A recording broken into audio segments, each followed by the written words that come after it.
Reports on Saturday early morning in the Africa country of Tanzania indicated that thousands of youths in the country have continued mass protest in the Tanzania capital city of Dodoma, also simultaneously in the country former capital city of Dar es Salaam, which remains the country's largest city and its main economic hub, while streets in Mwanza, Mbeya, and Arusha have remained occupied by the aggrieved youths who the major opposition political party, Chama, claimed have been shot at, and over 700 of them have been killed by security operatives since the violent protest erupted in the country on Wednesday over the 2025 presidential election allegedly marred by corrupt practices.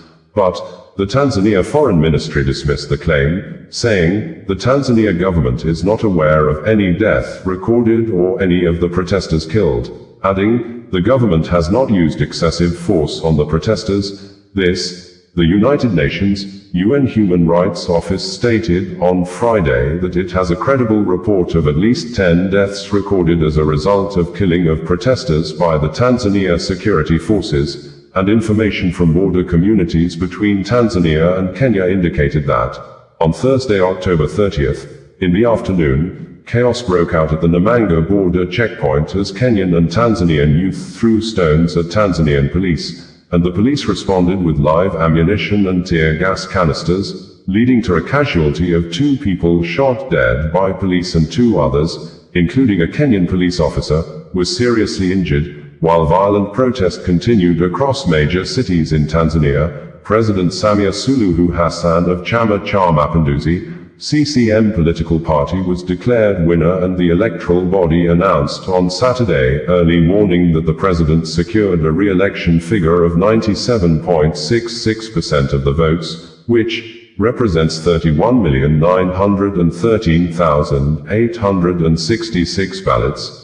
In the October 29, 2025 controversial presidential election boycotted by the country's main opposition political party, Chama, which the Chama political party did by not signing the Electoral Code of Conduct after the set deadline, and the Tanzania electoral body subsequently banned the Chama political party from participating in the general election and all by-elections till 2030, and this is in addition to the disqualifications of challengers like Tundu Lissu of Chadema political party, the main opposition leader who remains detained since April 2025, and other serious challenger, Luhaga Mpina of ACT-Wazalendo, was disqualified on technicalities. The final result showed Hassan 97.1 and 66% of the vote, dominating every constituency, the Electoral Commission announced on state television. A quick swearing-in ceremony would take place on Saturday, the state TV said. On Friday there were reports that the Tanzanian president, Samia Suluhu Hassan, left her private residence in Zanzibar in a military chopper, and some local media reported on Saturday morning that her whereabouts had remained unknown. Demonstrations erupted on Wednesday in Dar es Salaam, a city of more than 7 million people, after disputed and chaotic elections that saw the 2 main opposition parties barred from participating. Protests over the disputed Tanzania election entered the 4th day on Saturday, with the protesters defying military deployment. Massive crowds earlier on Thursday gathered at the Dar es Salaam International Airport in Tanzania, apparently to prevent members of the political elites from fleeing the country. It was gathered that, in Dar es Salaam, a 6 p.m. curfew was announced after protesters in neighborhoods such as Kamara and Ubungo set a bus and a gas station on fire. Local media also reported unrest in Magomeni, Kinondoni, and Tandale, while polling stations were vandalized in parts of Arusha and Mbeya. Internet watchdog group NetBlocks confirmed a nationwide internet disruption as the unrest spread. President Hassan is seeking her first full elected term after succeeding John Magufuli, who died in 2021. 16 smaller opposition candidates also appeared on the ballot. Al Jazeera had reported on Friday that Tanzania's main opposition party has claimed that hundreds of people have been killed in protests following this week's disputed elections, while the United Nations says it has credible reports. At least 10 people died. As we speak, the number of deaths in Dar es Salaam is around 350, and there are more than 200 in Mwanza, Chadema party spokesperson, John Kitoka told the AFP news agency on Friday, referring to the commercial capital in northern Tanzania. If we add the figures from other places in the country, we arrive at a total of around 700 deaths. Chadema said its members had toured hospitals across the country to reach the figure. AFP reported it had received a similar toll from a security source. Al Jazeera has been unable to independently verify the number of deaths since elections on Wednesday. However, Tanzania's foreign minister, Mahmoud Thabit Kombo, denied that excessive force has been used, telling Al Jazeera the government has no official figures on any protesters killed. Currently no excessive force has been used, Kombo said on Friday, denying opposition reports about hundreds of people killed. I've not seen these 700 anywhere. There's no number until now of any protesters killed. Kombo said there have been pockets of violence and vandalism in various areas against government properties, including offices and vehicles. The national electricity supply utilities have been burned, he added. The opposition's estimated toll contrasted with that of the UN. In a Friday briefing, UN human rights spokesperson, Sif Magango told Geneva reporters that credible sources had indicated at least 10 deaths at the hands of security forces so far. We call on the security forces to refrain from using unnecessary or disproportionate force, including lethal weapons, against protesters, and to make every effort to de-escalate tensions, Magango said in the same briefing. Meanwhile, there are unconfirmed reports that Tanzanian celebrities including diamond platinums have fled amid protests in Tanzania, which the reports indicated that the protesters are now targeting celebrities who promoted Samia Suluhu during the electioneering campaign. This, the British government through the Foreign, Commonwealth and Development Office, FCDO, has advised that Arusha Airport and Kilimanjaro International Airport are closed, and that most international flights to and from Julius Nyerere International Airport in Dar es Salaam have been cancelled due to ongoing political unrest and a strict curfew in Tanzania.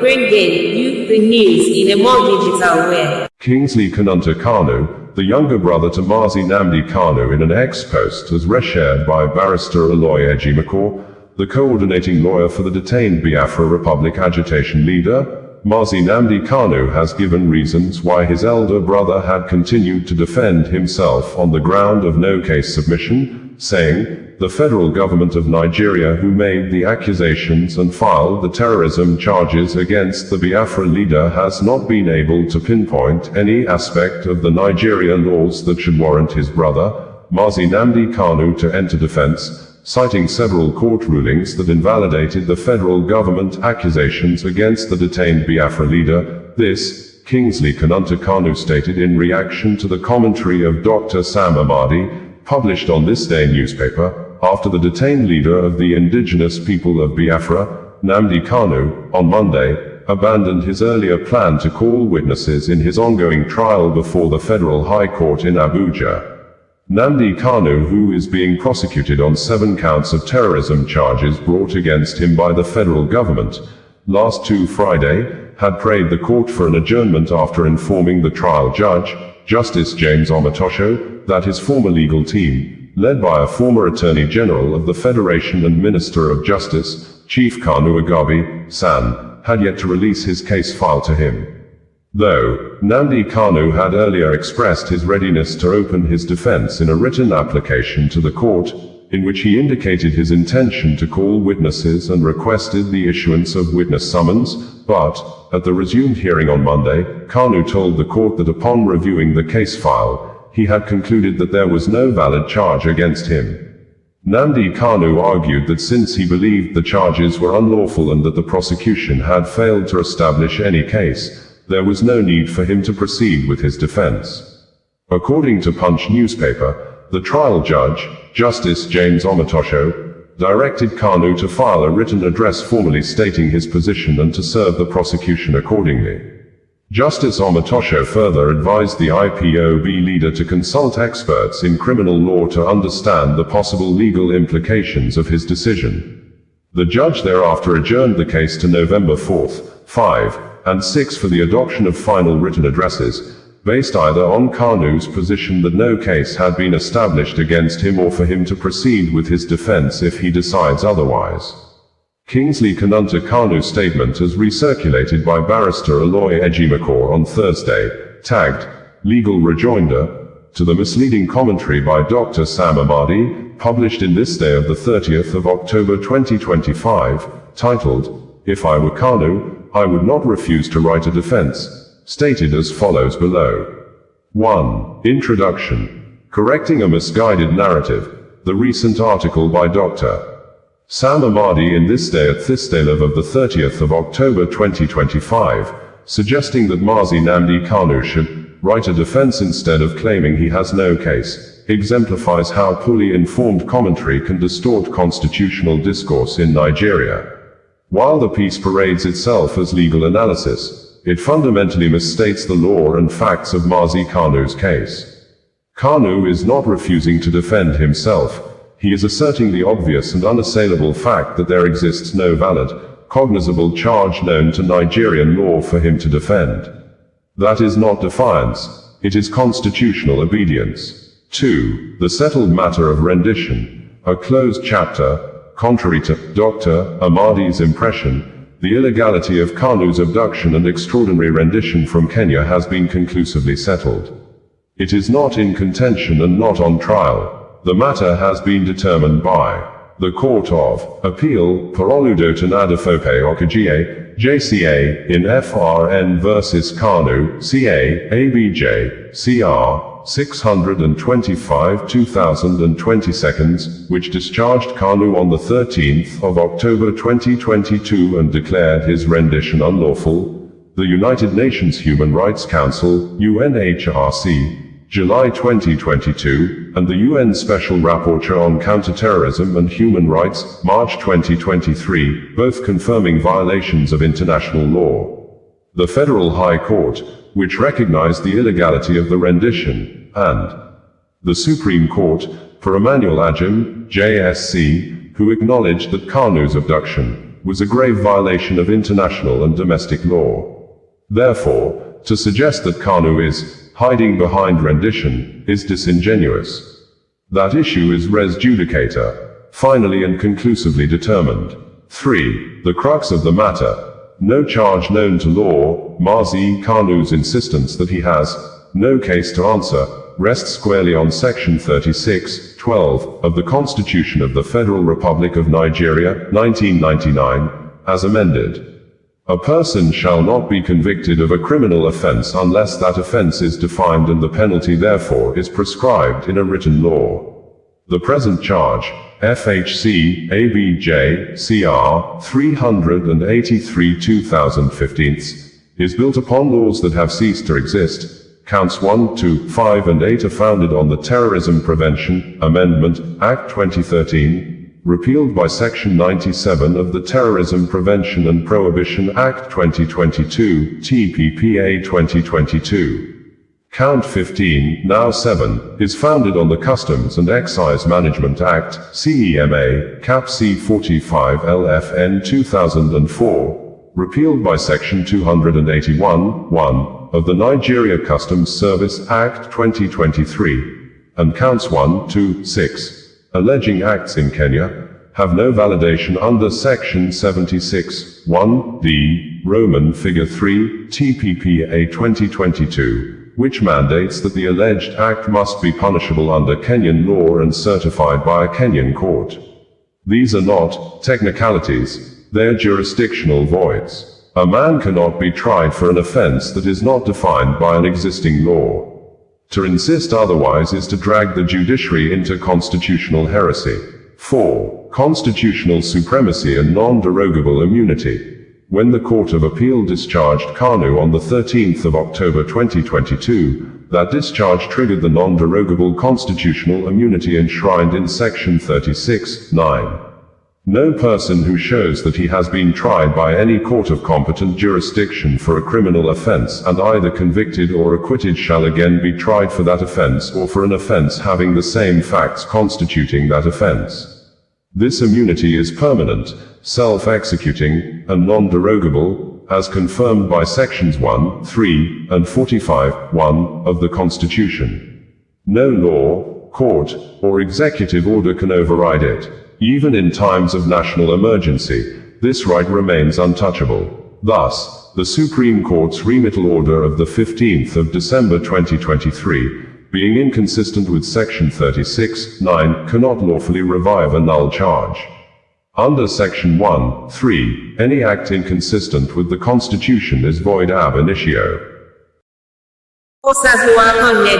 Bringing you the news in a more digital way. President Bola Ahmed Tinubu of Nigeria has issued a revised policy actions over the 2025 presidential pardons he had earlier granted to 175 persons, some of whom were convicted murderers, deadly kidnappers, which included Mariam Sanda, who had spent barely 6 years and 8 months at the Suleja Medium Security Custodial Center after she was convicted and sentenced to death by hanging over the killing of her husband, Bilyaminu Bello in Abuja, who she stabbed 3 times repeatedly. This, President Bola Ahmed Tinubu, in his earlier presidential pardon granted to the 37-years-old convicted and condemned murderer, Mariam Sanda, had asked her to go home free because of her children, but, following public outcry and condemnation, in the revised version of the presidential pardon signed into law on October 21, 2025 and made available to the public by the presidency on Wednesday, October 29, 2025,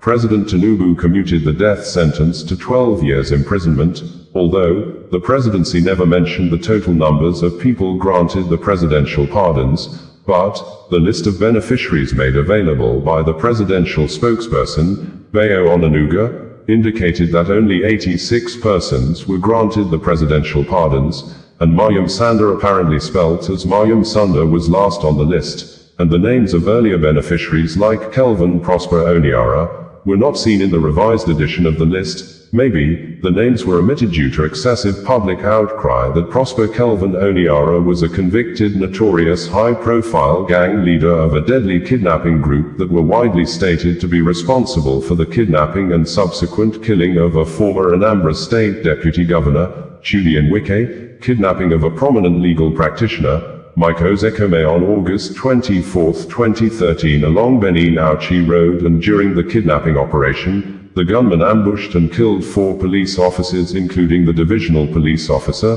DPO of Ahor Division, who led the police team in an attempt to rescue Mike Ozekome. Outside that, the 44-years-old Oniara was also stated to be responsible for the kidnapping of a judge in the Edo State Judiciary, a top female official of the Federal Inland Revenue Service, FIRS, among other several members of the National Youth Service Corps, NYSC, and security agents. And Oniara was also stated to carry out several armed robberies and kidnap operations in Delta, Edo, Rivers and Anambra states, maintaining operational base and detention camps in Wari and Kokori community in Delta State, Ugbakolo community in Benue State, Benin City in Edo State, and Aba in Abia State. That on the 18th of September 2013, Oniara issued a 60-day ultimatum to the federal government of Nigeria to release some of his boys who were arrested by the Department of State Services, DSS, or he would wreak havoc on innocent Nigerian citizens. And,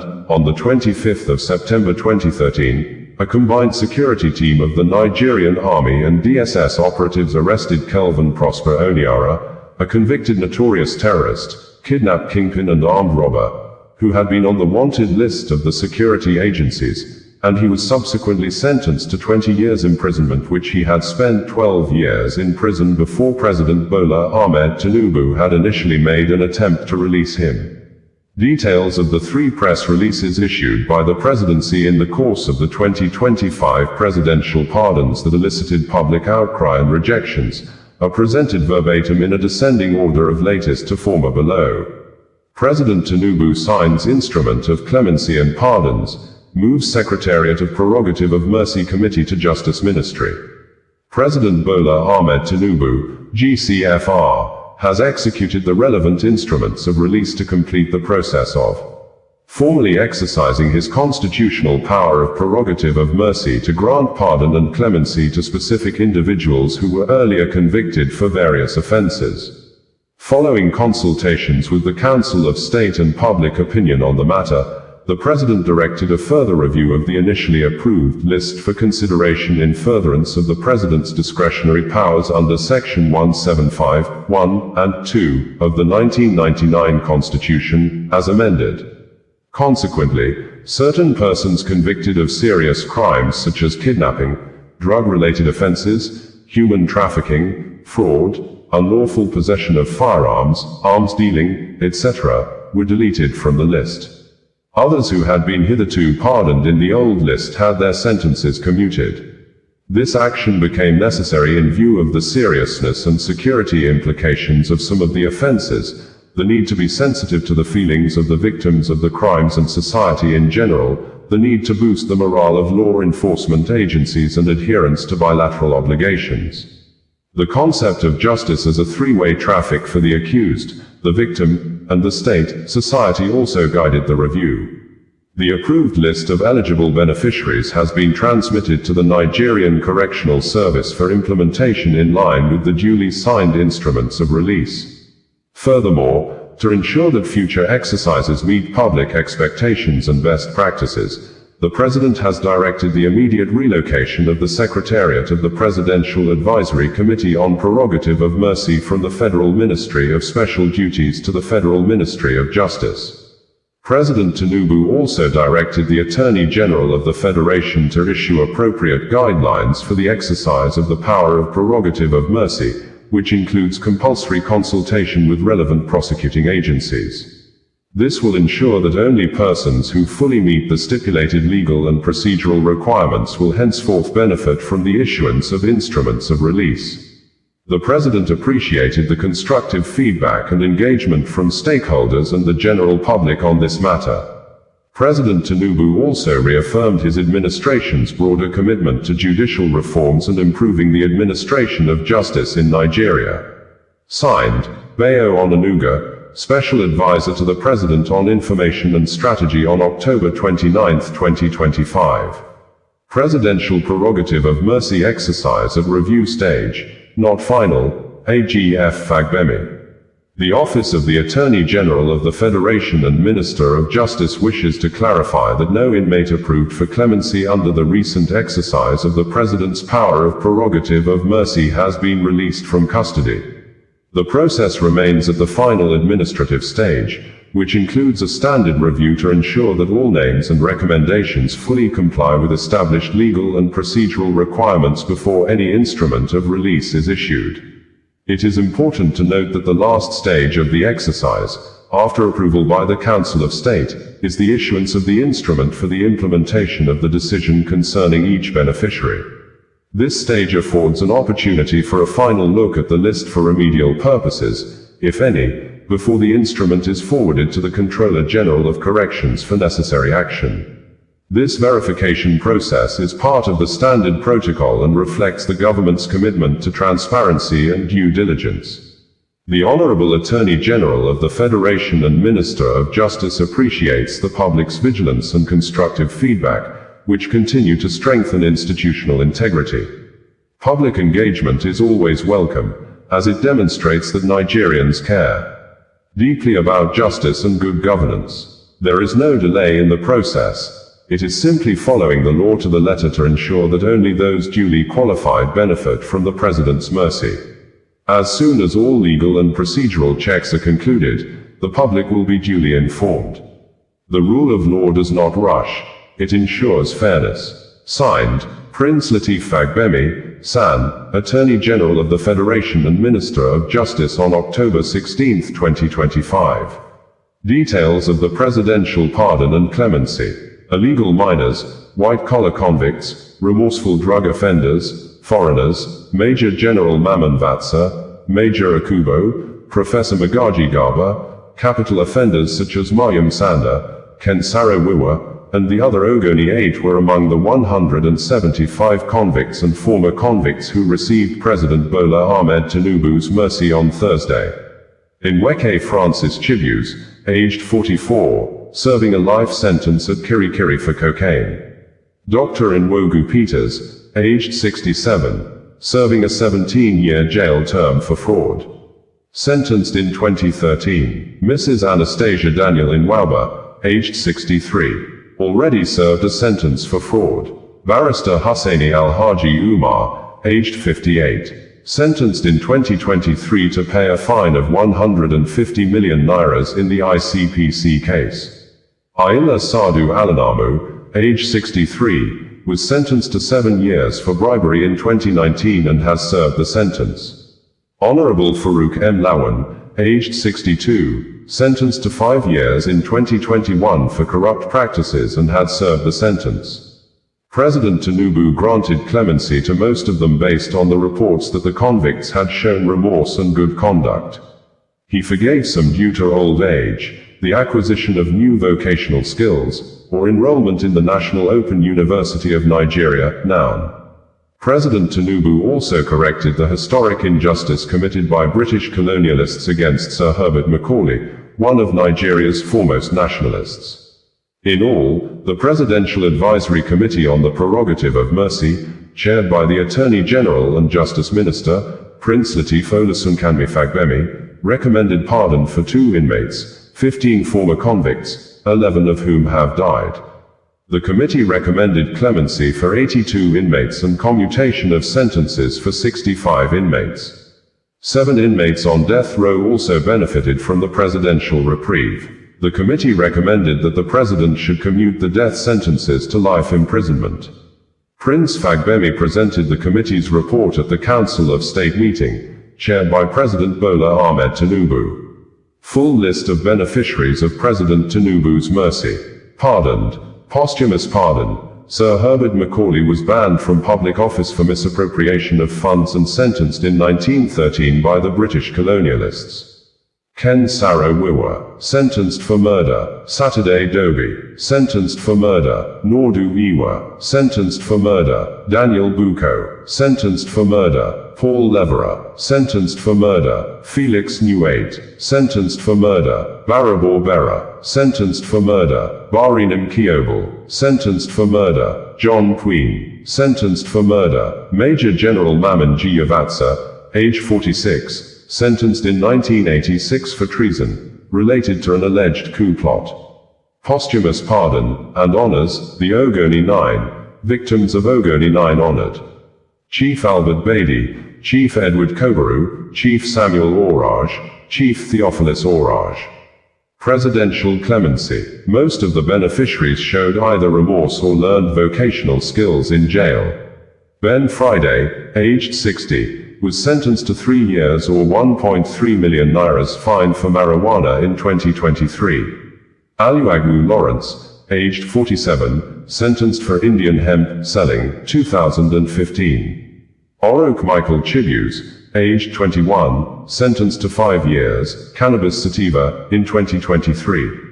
Kelvin Christopher Smith, aged 42, was sentenced to 4 years for importing cocaine in 2023. Azabuki Jeremiah Emeka, aged 31, sentenced in 2021 to 5 years or 3 million nairas fine for importing cocaine.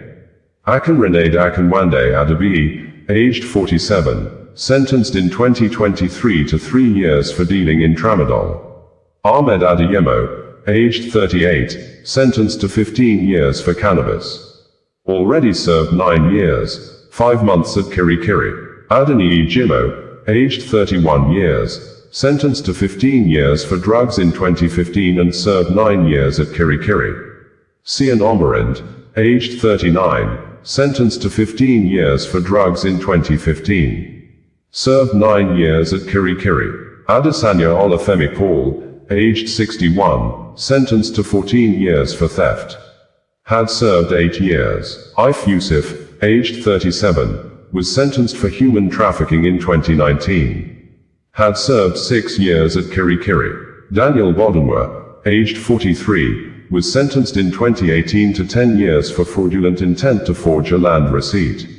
Had served 6 years in jail. Fidelis Michael, aged 40, sentenced to 5 years for cannabis sativa. Suru Akande, aged 52, sentenced to 5 years for cannabis sativa. Safiyanu Umar, aged 56, sentenced to 5 years without the option of a fine for possessing 5 kilograms of cannabis sativa, 2023. Dahiru Abdullahi, aged 46, was sentenced in 2016 to 21 years for possession of 3 pistols and had spent 10 years in jail. Hamza Abu Bakr, aged 37, sentenced to 5 years for Indian hemp selling, 2022. Rabiu al-Hassan Dawaki, aged 52, sentenced in 2020 to 7 years for criminal breach of trust. Mujibu Muhammad, aged 30, sentenced in 2022 to 5 years, no option for a fine for cannabis. Emmanuel Ez, aged 49, sentenced in 2022 to 5 years for heroin. Bala Azika Yahya, aged 70, sentenced in 2017 to 15 years for cannabis. Lena Kusum Wilson, aged 34, sentenced to death in 2017 for culpable homicide, had spent 8 years in jail. Buhari Sani, aged 33, sentenced in 2022 to 5 years for possession of 558 grams of cannabis. Muhammad Musa, aged 27, was sentenced in 2022 to 5 years for possession of 16 grams of cannabis. Maharazu Abu Bakr, aged 37, sentenced in 2022 to 5 years for selling Indian hemp. Already spent 3 years in Katsina prison. Ibrahim Yusuf, aged 34, jailed 5 years in 2022 for possession of 5.7 grams of Indian hemp. Saad Ahmed Madaki, aged 72, sentenced in 2020 for a 419 offense. Had served 4 years in Kaduna prison. Ex-Corporal Michael Bawa, aged 72, sentenced to life imprisonment for murder in 2005.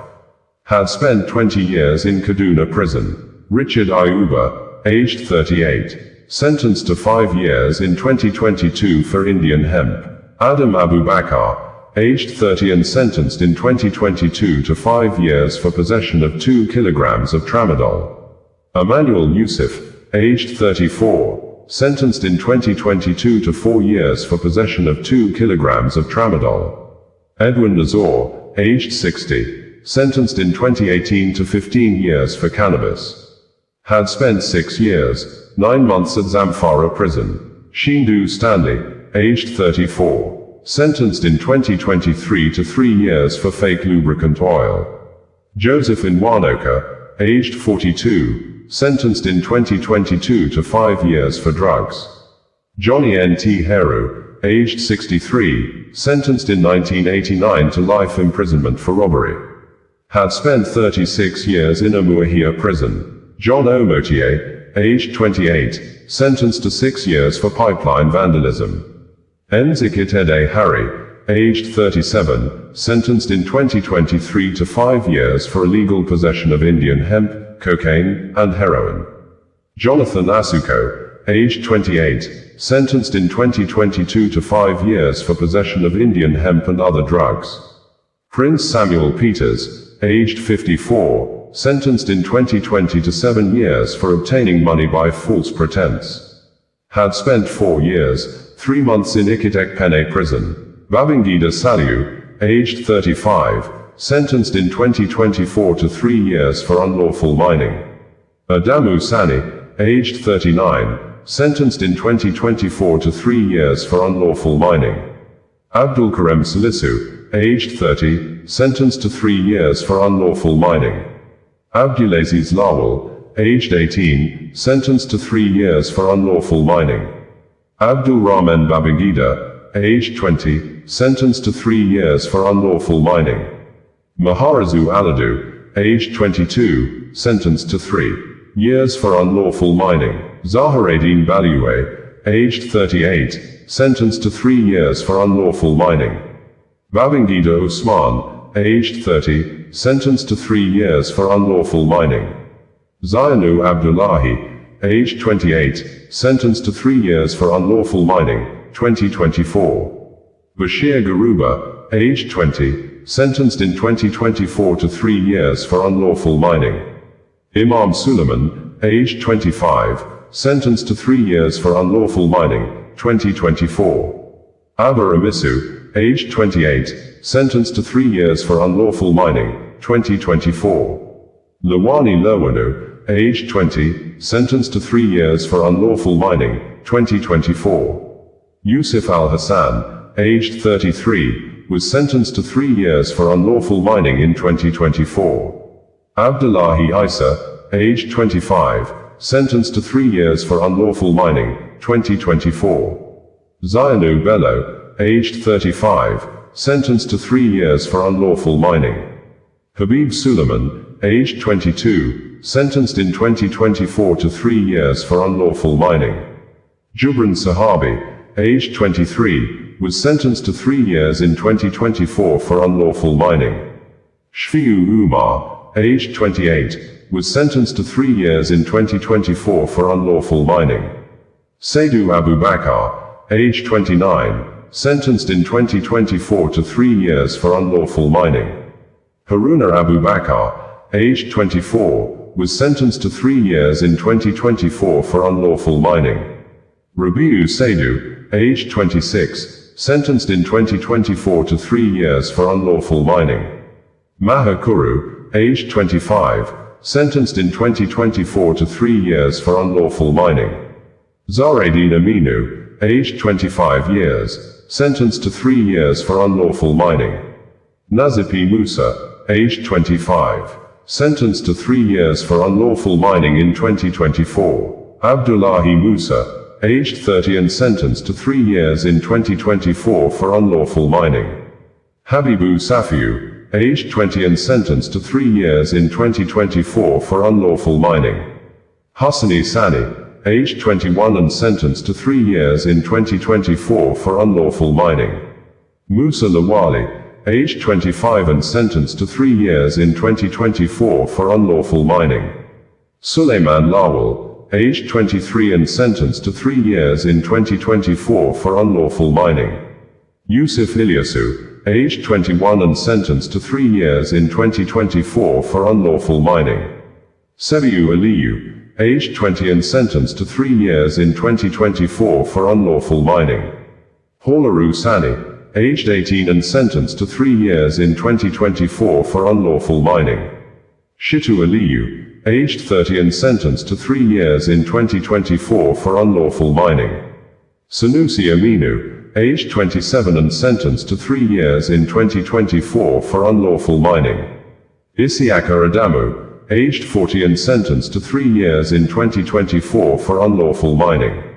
Maman Ibrahim, aged 50 and sentenced to 3 years in 2024 for unlawful mining. Shwaibu Abdullahi, aged 35 and sentenced to 3 years in 2024 for unlawful mining.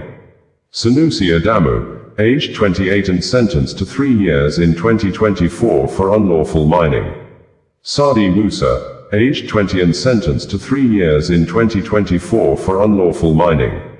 Haruna Isa, aged 35 and sentenced to 3 years in 2024 for unlawful mining. Note: Senator Ikra Aliyu Bilbas signed an undertaking to be responsible for the rehabilitation and empowerment of all the convicted illegal miners granted presidential clemency.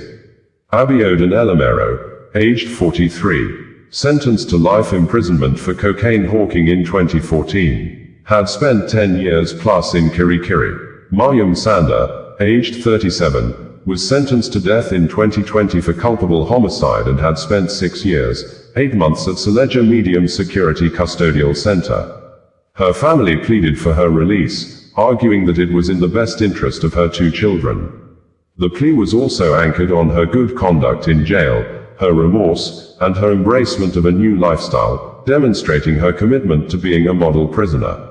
List of inmates on death row reduced to life imprisonment. Emmanuel Barber, aged 38, sentenced to death in 2017 for culpable homicide. On death row in Kuje Custodial Center for the past 8 years. The sentence was commuted to life imprisonment based on good conduct and remorsefulness. Emmanuel Gladstone, aged 45, was sentenced in 2020 to death for murder and had spent 5 years at Katsina Custodial Center, death sentence commuted to life imprisonment due to good conduct and remorse. Moses Ayodele Olorunfemi, aged 51, sentenced to death in 2012 for culpable homicide and had spent 13 years on death row in Katsina. President Tinubu commuted the death sentence to life imprisonment, citing the individual's good conduct and remorse. Abu Bakar Usman, aged 59, sentenced to death in 2014 and had spent 14 years on death row in Katsina. His sentence was commuted to life because of his remorse and good conduct. Khalifa Umar, aged 37, sentenced to death in 2014 and had spent 11 years on death row in Kano Custodial Center. His sentence has been commuted to life imprisonment.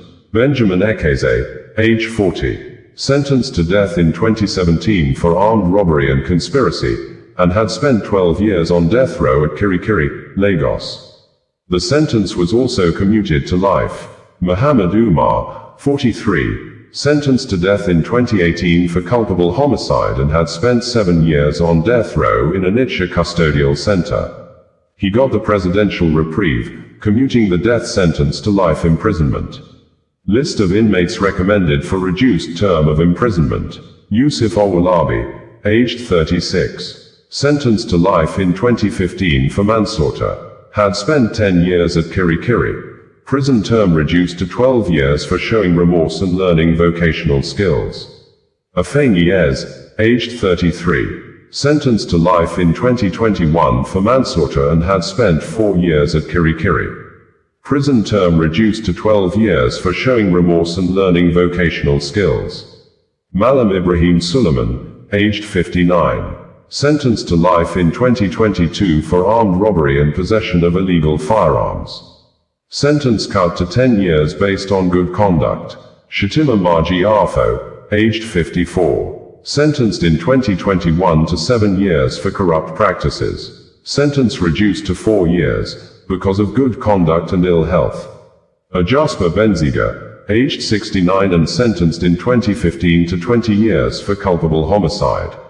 Sentence reduced to 12 years, based on old age and ill health.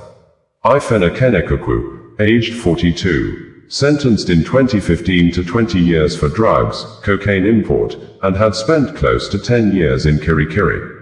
Prison term reduced to 12 years based on remorse and the acquisition of vocational skills. MG Bike Matthew, aged 45, sentenced to 20 years in 2013 for the import of 3.10 kilograms. Following remorsefulness and the acquisition of vocational skills at Kirikiri, sentence reduced to 12 years. Patrick Mensah, aged 40, sentenced in 2015 to 17 years for drugs. Sentence reduced to 11 years. Obi Edwin Chukwu, aged 43 and sentenced in 2017 to 15 years for drugs. Sentence reduced to 10 years. Tunde Balogun, aged 32 and sentenced in 2015 to 15 years for drugs. Sentence reduced to 10 years. Lima Pereira Eric Diego, aged 27 and sentenced in 2017 to 15 years or a fine of 20 million nairas for drugs. Sentence reduced to 10 years. Uchegbu Emeka Michael, aged 37, sentenced in 2017 to 15 years or a fine of N20 million for drugs. Sentence reduced to 10 years. Salawu Adebayo Samsudeen, aged 46 and sentenced in 2016 to 15 years for drugs. Sentence reduced to 10 years. Napolo Osiri Amen, aged 61 and sentenced in 2022 to 15 years for 2 kilos of Indian hemp. The sentence was reduced to 7 years. Patricia Echo Igninovia, aged 61 and sentenced in 2023 to 7 years for trafficking in persons. Sentence reduced to 5 years. Odeyemi Omolaram, aged 65 and sentenced in 2017 to 25 years in prison for drug. The sentence was reduced to 12 years based on the defendant's remorsefulness and advanced age. Vera Daniela Falk, aged 29 and sentenced in 2020 to 10 years for trafficking in persons. Sentence reduced to 8 years. Gabriel Juliet Chadema, aged 32 and sentenced in 2022 to 6 years for drug, cocaine. Sentence reduced to 4 years. Diaz Santos Marcia Cristiana, aged 44 and sentenced in 2017 to 15 years for import of cocaine. Sentence reduced to 10 years. Al-Haji Ibrahim Hamid, aged 71 and sentenced in 2023 to 7 years for illegal property, obtaining property under false pretense. Sentence reduced to 5 years. Al-Haji Nasiru Agara Adinoyi, 65, was sentenced in 2023 to 14 years for obtaining property by false pretense. The sentence was reduced to 7 years. Chief Emeka Agbodike, aged 69, was sentenced in 2023 to 7 years for obtaining property by false pretense. Sentence reduced to 3 years. Isaac Justina, aged 40, sentenced in 2022 to 10 years for cannabis sativa and had spent 3 years in the Abeokuta Custodial Center. Sentence reduced to 4 years. Aishat Kahinde, aged 38 and sentenced in 2022 to 5 years for unlawful possession of cannabis. The prison term being served in Abeokuta has been reduced to 4 years. Helen Solomon, age 68, sentenced in 2024 to 5 years for cannabis sativa. Sentence reduced to 3 years. Okoye Tochukwu, aged 43 and sentenced in 2024 to 6 years for cannabis sativa. Sentence reduced to 3 years. Ugwueze Paul, aged 38 and sentenced in 2024 to 6 years for cannabis sativa.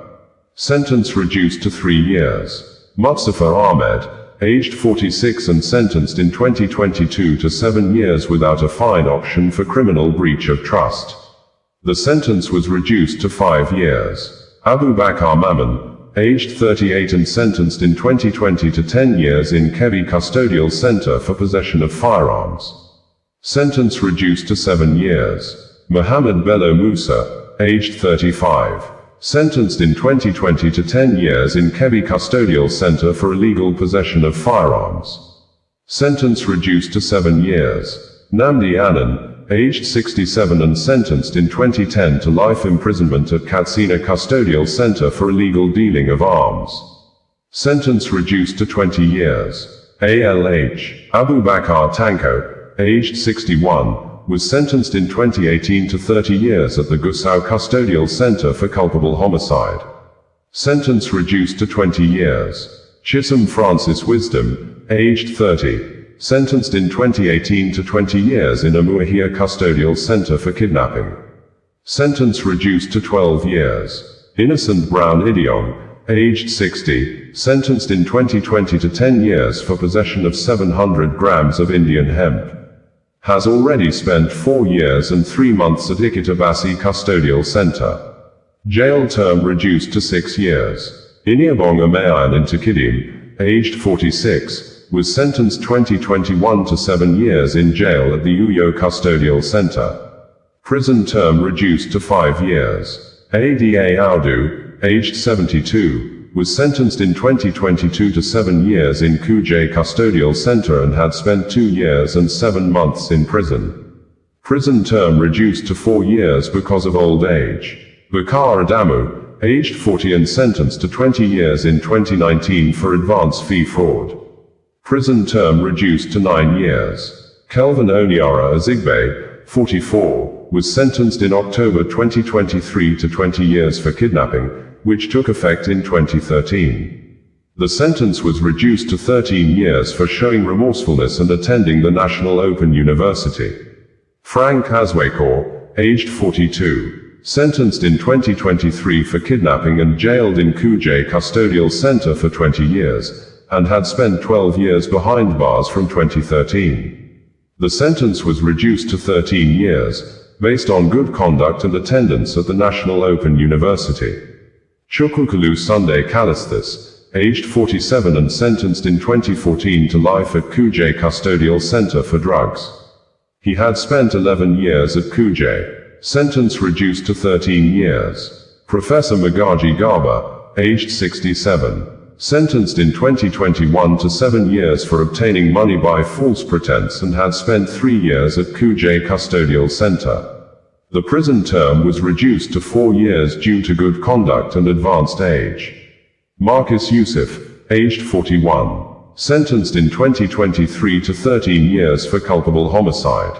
Sentence reduced to 5 years based on ill health. Samson Ajayi, aged 31 and sentenced in 2022 to 15 years. For drugs, he had spent 5 years at Suleja Custodial Center. The sentence was reduced to 7 years. Yabo Binyoyo, aged 49. Sentenced in 2017 to 10 years for drugs and sentenced to 9 years at Suleja Custodial Center, due to good conduct. Oladele Felix, 49, was sentenced in 2022 to 5 years without a fine option for conspiracy and exploitation. Based on good conduct and remorsefulness, the sentence was reduced to 4 years. Felix is spending the term at Suleja. Rakia Bida, aged 33 and sentenced in 2021 to 7 years, without a fine option, for theft and cheating.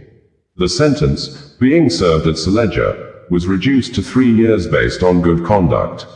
In Ryagu Augustine Afeni, aged 44 and sentenced in 2018 to 10 years in a Koi custodial center, for exporting cocaine. The sentence was reduced to 8 years. Chukwudi Destiny, aged 36 and sentenced in 2022 to 6 years in a Koi custodial center for heroin import. The sentence was cut to 4 years. Felix Rotimi Esamokai, aged 47 and sentenced in 2022 to 5 years for heroin. The sentence was reduced to 4 years. Major S.A. Okubo, aged 62, was sentenced in 2009 to life at Katsina Custodial Center for illegally removing 7,000 assorted weapons. Following good conduct and remorsefulness, the sentence was commuted to 20 years. John Ibiam, aged 39, was sentenced in 2016 to 15 years for manslaughter and served 9 years and 1 month in the Afikpo Custodial Center. The sentence was reduced to 10 years after the individual showed remorse and acquired vocational skills. Omoko Arja, aged 40 and sentenced in 2016 to 15 years for manslaughter, served 9 years and 1 month in Afikpo Custodial Center. The sentence was commuted to 10 years. Chief Jonathan Alatoru, aged 66, was sentenced in 2021 to 7 years for conspiracy to cheat. The sentence served in Port Harcourt Custodial Center has been reduced to 5 years. Umana Ekaret Umana, aged 70 and sentenced in 2022 to 10 years in Port Harcourt Custodial Center for forgery. Sentence reduced to 5 years due to old age and remorsefulness. Utam Obong Thompson Udoka, 60, was sentenced in 2020 to 7 years in Iketek Pene Custodial Center for obtaining money by false pretense. He had served 4 years and 2 months at Iketek Pene. Due to his old age and good conduct, the initial sentence has been reduced to 5 years. Jude Sakar Abaraha, aged 44, sentenced in 2020 to 12 years at Ikoyi prison and a fine of 1 million nairas for conspiracy to hijack a fishing vessel. The sentence was commuted to 6 years, and the 1 million nairas fine was waived. Frank Insortabaka, 46, was sentenced in 2020 to 12 years and a 1 million nairas fine at Ikoyi Custodial Center for conspiracy to hijack a fishing vessel. The sentence was reduced to 6 years, and the fine was waived. Sheena Alalo, 42, was sentenced in 2020 to 12 years and a 1 million nairas fine at Ikoyi Custodial Center for conspiracy to hijack a fishing vessel. Like others, the N1 meter fine was waived, and the sentence was reduced to 6 years. Joshua Iwiki, aged 50, sentenced in 2020 to 12 years at Ikoyi prison and a fine of 1 million nairas for conspiracy to hijack a fishing vessel. An 1 meter fine was waived, and the sentence was commuted to 6 years in prison. David Akinseye, aged 44, sentenced in 2020 to 12 years and 1 million nairas fine for conspiracy to hijack a fishing vessel. His sentence was commuted to 6 years, and the fine was waived. Ahmed Toyan, aged 46, sentenced in 2020 to 12 years and 1 million nairas fine for conspiracy to hijack a fishing vessel. Sentence also commuted and fine waived. Shobajo Sahid, age 57, sentenced in 2020 to 12 years and a fine of 1 million nairas for conspiracy to hijack a fishing vessel.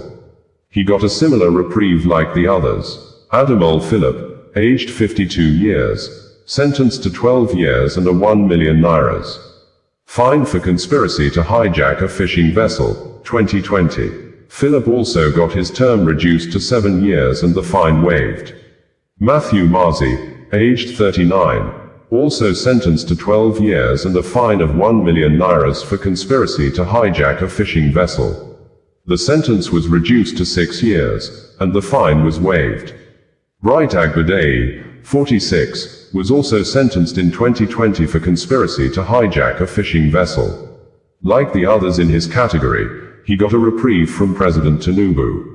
Signed, Bayo Onanuga, Special Advisor to the President, Information and Strategy on October 11, 2025. Bringing you the news in a more digital way. Human rights lawyer, Barrister Jefferson Uwaharen has condemned and berated the federal government of Nigeria under the presidency of Bola Ahmed Tinubu for arresting, detaining and remanding to Kuje prison, Barrister Aloy Ejimakor, the lawyer to the detained Biafra Republic agitation leader, Mazi Nnamdi Kanu, after Aloy Ejimakor was seen joining the Free Nnamdi Kanu protest in Abuja on Monday, according to the human rights lawyer, who have remarkable experience in fighting against police extrajudicial killing. One notable exception is that a lawyer enjoys less freedom than others to speak publicly about his or her own cases, but not when it involves solidarity marches and protests for his client. The conducts of lawyers and the limit of their professional duties is the kernel of the alarming accusation by the presidency yesterday against the lawyer of Mr. Nnamdi Kanu and his subsequent arrest by the police for his presence at a scene in Abuja, where protesters were marching peacefully demanding the release of Mr. Kanu. The statement from the presidency and the police action is obviously a culmination of undisguised hostility towards the lawyer for having the temerity to represent a person the government have since prosecuted and convicted in the court of public opinions. Ordinarily, a lawyer's bail application for alleged crime of illegal protest won't be refused.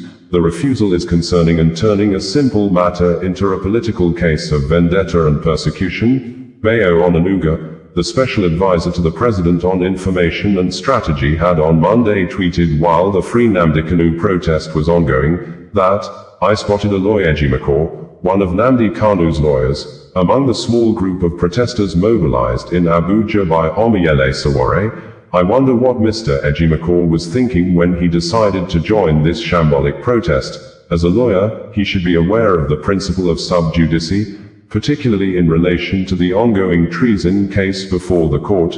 The prosecution has concluded its case, and it is now incumbent upon Mr. Ejimakor and the other lawyers to mount a strong defense for Kanu, rather than focusing on preparing a strong case. Mr. Ejimakor has resorted to extra-legal tactics, joining a career anarchist, to influence the process. Meanwhile, few hours ago, the organizer of the protest and the founder of Sahara Reporters News Media, Omiyele Sowore, stated via his social media accounts that, "We have been informed that plans are allegedly in place at Kuje prison to harm Nnamdi Kanu's younger brother, Fineboy, and Aloy Ejimakor, his special counsel, inside Kuje prison by special orders assigned by the Asiwaju Bola Ahmed Tinubu." Bayo Onanuga in the tweet demanded a snaction against Barrister Aloy Ejimakor for joining the protest, calling for the release of his client, Nnamdi Kanu. Accordingly, Bayo Onanuga said, "I spotted Aloy Ejimakor, one of Nnamdi Kanu's lawyers, among the small group of protesters mobilized in Abuja by Omiyele Sowore. I wonder what Mr. Ejimakor was thinking when he decided to join this shambolic protest. As a lawyer, he should be aware of the principle of sub judice, particularly in relation to the ongoing treason case before the court. The prosecution has concluded its case, and it is now incumbent upon Mr. Ejimakor and the other lawyers to mount a strong defense for Kanu. Rather than focusing on preparing a strong case, Mr. Ejimakor has resorted to extra-legal tactics, joining a career anarchist, to influence the process. Ejimakor's action questions his adherence to professional ethics. Legal authorities should consider appropriate sanctions for the unethical conduct of the bearded lawyer.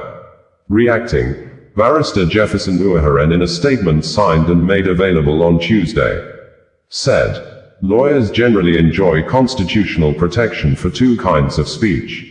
Like everyone else, though with at least two important exceptions, lawyers can criticize government, including the courts and judges, and speak about public issues, subject to such narrow limitations professional rules of practice will permit.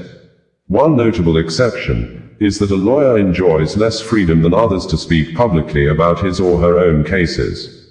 But not when it involves solidarity marches and protests for his client. The conducts of lawyers and the limit of their professional duties is the kernel of the alarming accusation by the presidency yesterday against the lawyer of Mr. Nnamdi Kanu and his subsequent arrest by the police for his presence at a scene in Abuja, where protesters were marching peacefully demanding the release of Mr. Kanu. The statement from the presidency and the police action is obviously a culmination of undisguised hostility towards the lawyer for having the temerity to represent a person the government have since prosecuted and convicted in the court of public opinions. This is a deeply concerning assault on our adversarial legal system and the rights to legal representations. No matter the severity of the allegations or the repugnancy of the case, an accused person remains innocent until the courts rule otherwise. Any lawyer who knows his onions on his suya knows that there's no good or bad case, until the final determination of the case.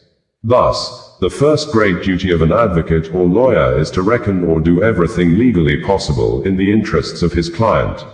In the discharge of his professional duties, a lawyer knows but one person in the whole of the world, and that person is his client, even if it requires encouraging protests or protesters who are in sympathy with his client's interests or speaking to the press to clarify the allegations against his client. This is similar in reality and desperation in capital offense cases, when government determinedly provide the judge, prosecutor, and free turncoat indolent defense counsels for accused persons, the government is determined to waste. A trinity of conspiracy and collusion against indigent and poor citizens. Tobayo Onanuga and other moral, ethics schizophrenics, a lawyer's representation of a client, including representation by appointment, does not constitute an endorsement of his client's political, economic, social, or moral views. Arresting lawyers or making moral judgments about lawyers because of the identity of their clients will inevitably impede access to justice and the availability of lawyers for political dissents in the coming days, Barrister Jefferson Uwaharen stated. The remanded Nnamdi Kanu lawyer, Aloy Ejimakor, in a tweet on Tuesday, said, "I am safe and sound but still under custody at Kuje prison." The magistrate refused to listen to our submissions. He insisted on remanding us till Friday and got his way. For context, keep in mind that they bypassed several magistrate courts in town and headed to this one in Kuje.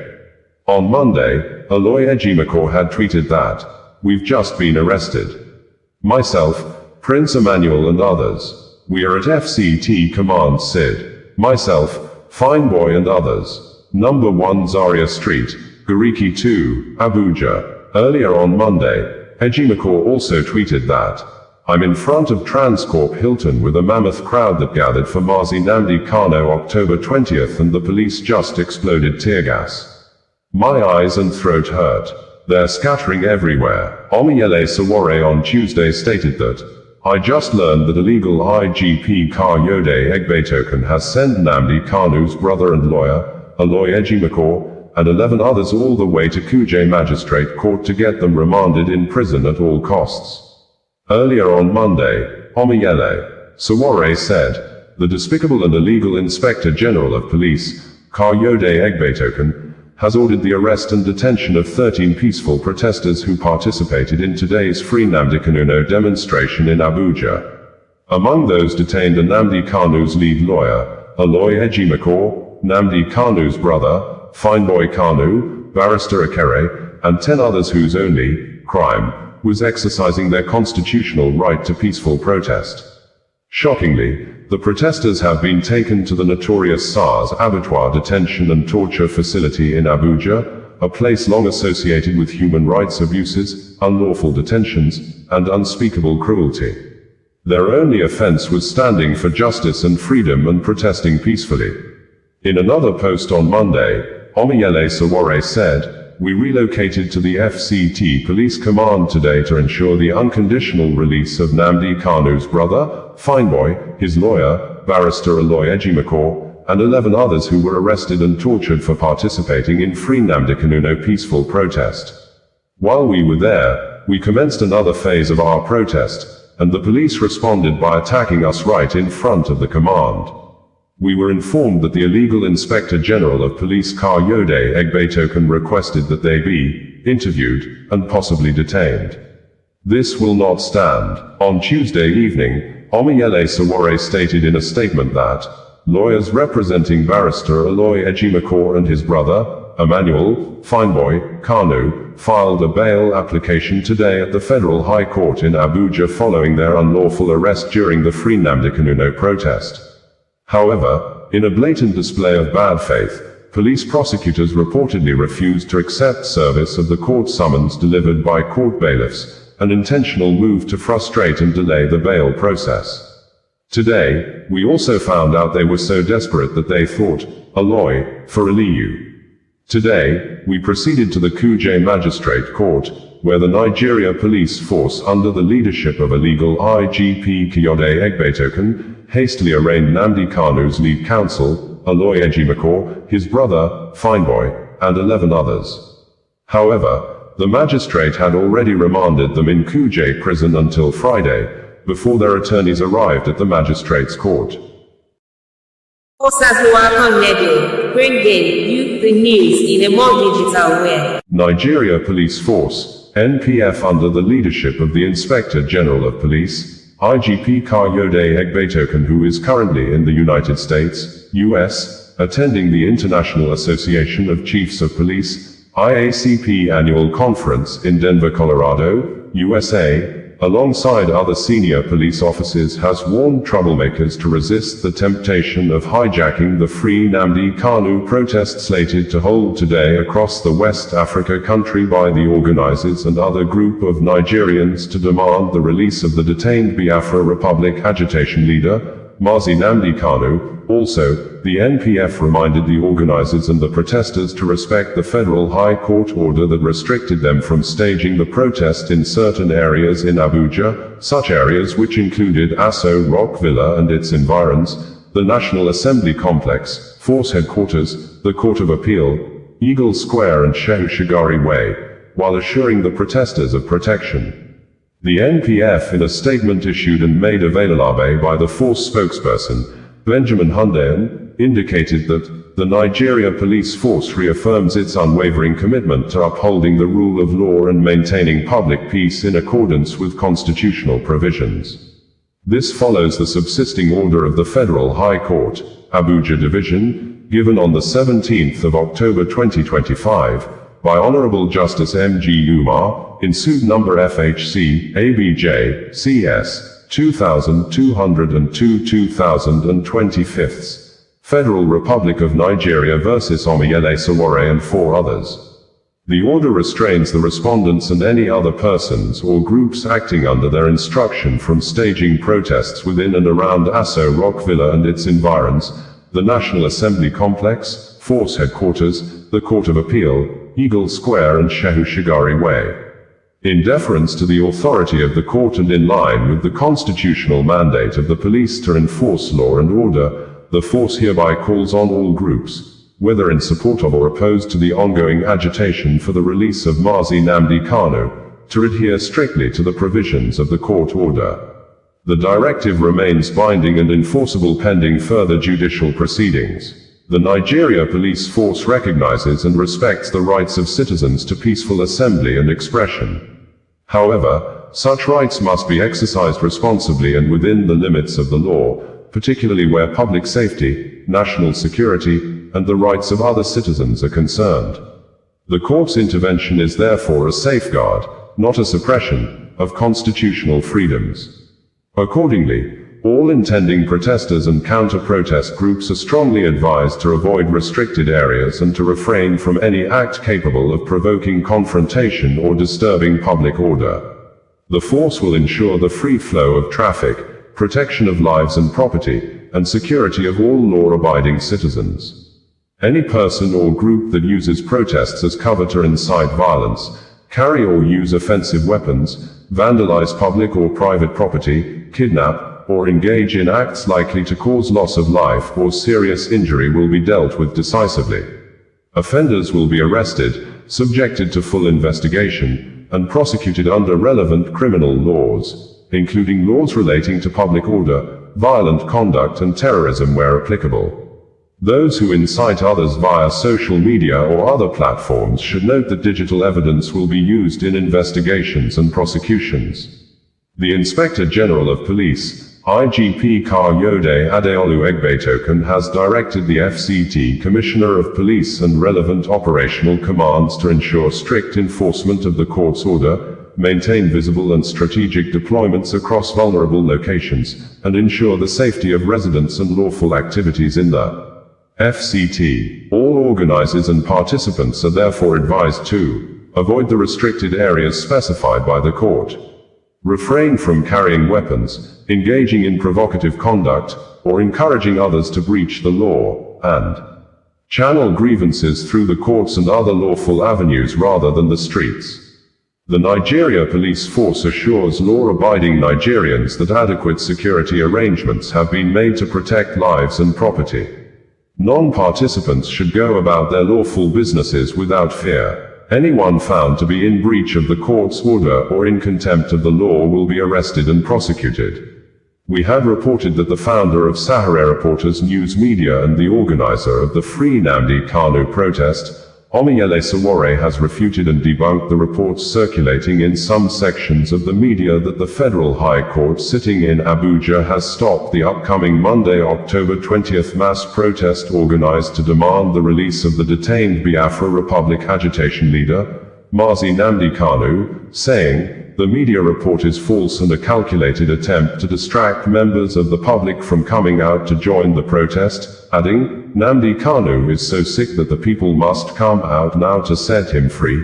The sickness, as alleged by Omiyele Sowore, apparently challenged the medical report issued by the Nigerian Medical Association, NMA, who had submitted its panel report before the trial court on Thursday that Nnamdi Kanu is fit to face trial, that the sickness is not life-threatening, but Punch newspaper reporter at the court on Thursday reported that it was the Department of State Services, DSS lawyer, who happened to be one of the parties in the dispute that presented the NMA medical report before the court. We are yet to ascertain the independency, fairness, objectivity, accuracy and transparency of the Nigerian Medical Association, NMA, in conducting the medical examination. We have reported that Justice Muhammad Garba Umar of the Federal High Court sitting in Abuja on Friday apparently rejected the plans by the Inspector General of Police, IGP Kayode Egbetoken, to stop the upcoming Monday, October 20th planned mass protests by Nigerians to demand the release of the detained Biafra Republic agitation leader, Mazi Nnamdi Kanu, but, according to the organizer of the protest, Omiyele Sowore, after the judge initially declined to grant the Nigeria Police Force an ex-parte motion to stop the planned protest in the open court, the Federal High Court judge, Justice Umar, reportedly granted the motion in chambers, imposing a ban on protests at Aso Rock Villa, National Assembly, or Unity Fountain in Abuja. We await a certified true copy of the order, which our lawyers will review. The protest remains unstoppable. While this is ongoing, the United States, U.S. Embassy in Nigeria has warned American citizens to be far from the protest areas and limit their movements in the Nigeria capital city, Abuja, saying, the planned protest may lead to disruptions and violence.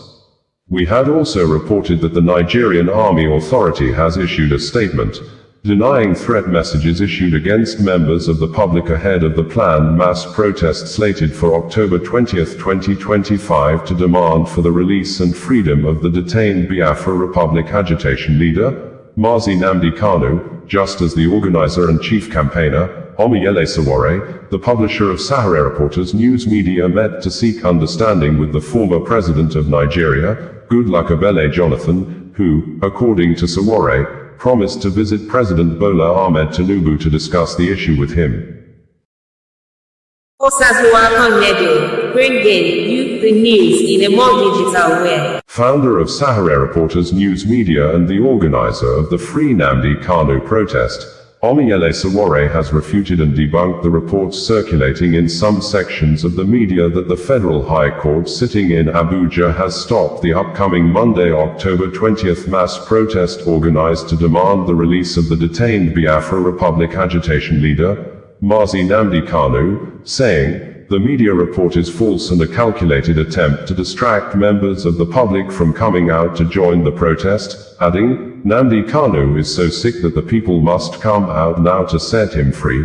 The sickness, as alleged by Omiyele Sowore, apparently challenged the medical report issued by the Nigerian Medical Association, NMA, who had submitted its panel report before the trial court on Thursday that Nnamdi Kanu is fit to face trial, that the sickness is not life-threatening, but Punch newspaper reporter at the court on Thursday reported that it was the Department of State Services, DSS lawyer, who happened to be one of the parties in the dispute that presented the NMA medical report before the court.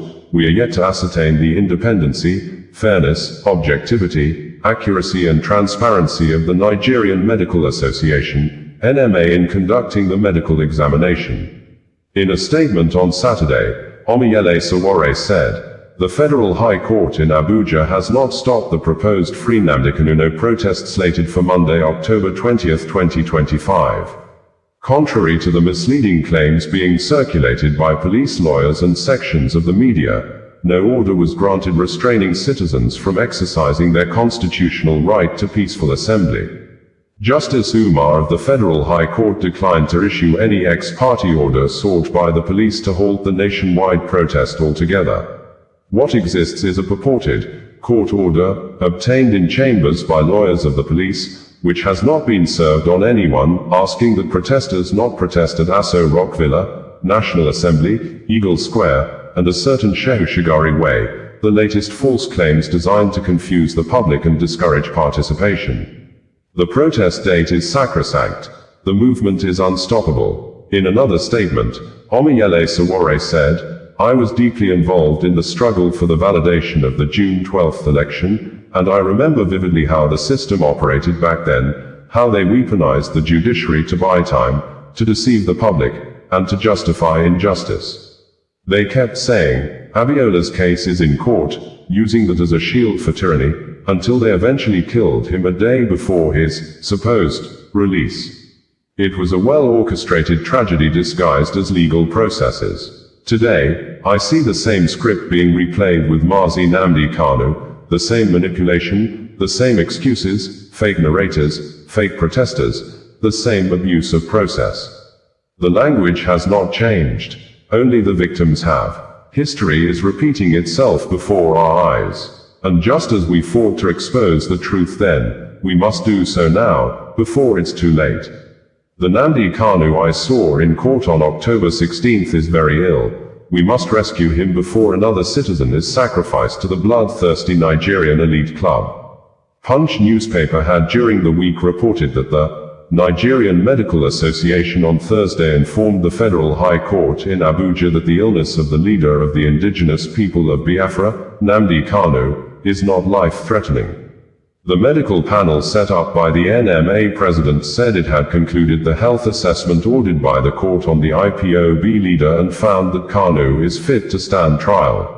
About 2 weeks ago, the trial judge, Justice James Omotosho, directed the association to independently assess Kanu's health status following conflicting medical reports presented by the defense and the prosecution. While DSS counsel, Mr. Awomolo Adigboyegba, SAN, maintained that Kanu's health could be adequately managed at the DSS medical facility, the defense counsel, Mr. Onyechi Ikpizu, SAN, insisted that his client's health was deteriorating and that he should be taken to the National Hospital for proper care. This prompted Justice Omotosho to order the NMA to conduct an independent medical examination to determine, among other things, whether the DSS medical facility could cater to Kanu's needs or if he should be transferred to the National Hospital as requested by the defense. The report is also expected to determine whether Kanu is fit to stand trial. However, at the previous sitting, Omatosho had to adjourn for October 16th, for the presentation of Kanu's medical examination report by the NMA due to the inability of the panel to conclude its assessment of the IPOB leader's health status and present its findings before the court. The DSS requested a one-week adjournment to allow the NMA Medical Board to conclude its investigation. Kanu is currently being prosecuted by the federal government on charges relating to alleged terrorism. According to the panel's report, which was submitted to the court on October 13th, by the prosecution team led by Awomolo and partly read in open court during Thursday's proceedings, the medical body stated that the defendant's ailment does not pose any immediate danger to his life and confirmed that he is fit to stand trial. Relying on the medical findings and in the absence of any objection from counsel to the parties, Omatosho ruled that the court was satisfied that the defendant could proceed with his trial and okayed the medical facility of the DSS for his medical care. The judge consequently granted Kanu 6 consecutive days, beginning from October 23 to 30, to open and close. The defendant has until the 30th day of October to close his defense, Omatosho said. Additionally, Justice Omatosho granted an oral application by Kanu's lead counsel, Chief Kanu Agabi, SAN, seeking permission for a private consultation between the defendant and his legal team outside the Department of State Services premises.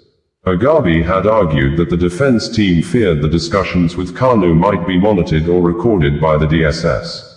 The court therefore approved that the private meeting be held within the courtroom, with only Kanu and his lawyers present.